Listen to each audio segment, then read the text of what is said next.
নমস্কার।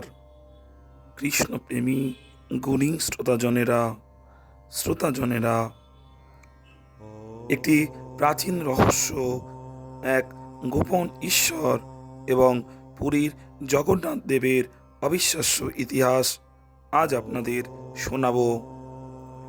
ওড়িশার ঘন জঙ্গলে লুকিয়ে থাকা এমন এক অলৌকিক কাহিনী যা শুনলে গায়ে কাঁটা দেবে। শ্রোতাজনেরা, আজ আমরা যাকে পুরীর মন্দিরে পরমেশ্বর জগন্নাথ রূপে পূজা করি, তিনি আসলে কে ছিলেন জানেন? তিনি ছিলেন এক আদিবাসী রাজার পরম গোপন দেবতা নীল মাধব। রহস্যের শুরু হাজার বছর আগে ওড়িশার এক গভীর নীল পর্বতের গুহায় শবররাজ বিশ্বা বসু অত্যন্ত গোপনে এক মূর্তির পূজা করতেন। সেই মূর্তিটি কোনো সাধারণ পাথরের ছিল না, সেটি ছিল আস্ত এক উজ্জ্বল নীলকান্ত মণি দিয়ে তৈরি। তার নাম ছিল নীল মাধব। বিশ্বা বসু ছাড়া বাইরের পৃথিবীর কেউ জানত না এই দেবতার কথা। নীল মাধবের রূপের জ্যোতি এতটাই ছিল যে তার দর্শনে মানুষের সমস্ত পাপ ধুয়ে যেত। এদিকে মালব দেশের পরম বিষ্ণু ভক্ত রাজা ইন্দ্রদম্ন এই গোপন দেবতার মহিমা জানতে পেরে ব্যাকুল হয়ে উঠলেন। তিনি তার প্রধান পুরোহিতের ভাই চতুর বিদ্যাপতিকে পাঠালেন সেই দেবতার সন্ধানে। বিদ্যাপতি জঙ্গলে এসে অনেক চেষ্টা করেও গুহার সন্ধান পেলেন না। শেষে তিনি কৌশল খাটালেন। তিনি শবররাজ বিশ্বা বসুর কন্যা ললিতাকে প্রেম ও বিবাহের বন্ধনে আবদ্ধ করলেন।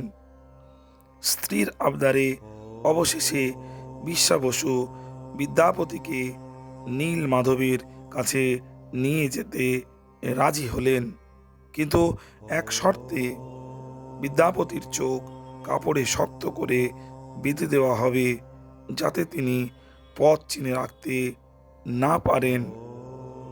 কিন্তু বিদ্যাপতিও কম চতুর ছিলেন না। তিনি চুপি চুপি নিজের কাপড়ের প্রান্তে সরিষার দানা লুকিয়ে নিয়েছিলেন এবং যাওয়ার পথে মাটিতে তা ফেলতে ফেলতে গেলেন।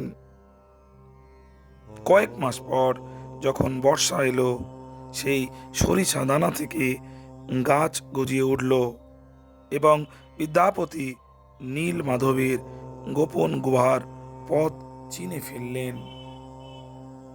শ্রোতাজনেরা, এই খবর পেয়ে রাজা ইন্দ্রদম্ন যখন বিশাল সৈন্য নিয়ে নীল মাধবকে উদ্ধার করতে এলেন, তখন ঘটল এক অলৌকিক ঘটনা। অহংকারী রাজাকে দর্শন না দিয়ে ভগবান নীল মাধব হঠাৎ করেই অদৃশ্য হয়ে গেলেন।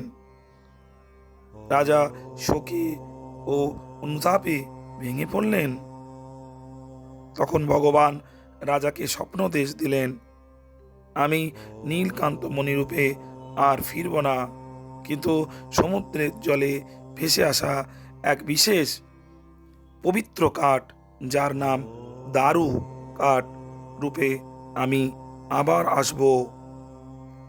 পরবর্তীতে সমুদ্রের বুকে ভেসে আসা সেই অলৌকিক মহাপ্রকাশিত কাঠ দিয়েই তৈরি হলো আজকের জগন্নাথ, বলরাম ও সুভদ্রা দেবের মূর্তি। শ্রোতাজনেরা, সম্পর্কের সূত্রটি কি? যিনি গভীর জঙ্গলের আদিম নীলকান্ত মণিরূপে নীল মাধব, তিনি আজকের পরম দয়ালু জগন্নাথ দেব। রূপ বদলেছে, কিন্তু ভক্তের প্রতি ভগবানের ভালোবাসা আজও একই রয়ে গেছে। জগন্নাথ দেবের জয়গান করুন। রথযাত্রা উপলক্ষে সমস্ত ভক্তকে জানাই শুভেচ্ছা। রথযাত্রায় সবাই সামিল হন এবং রথযাত্রাকে সাফল্যমণ্ডিত করে তুলুন। নমস্কার।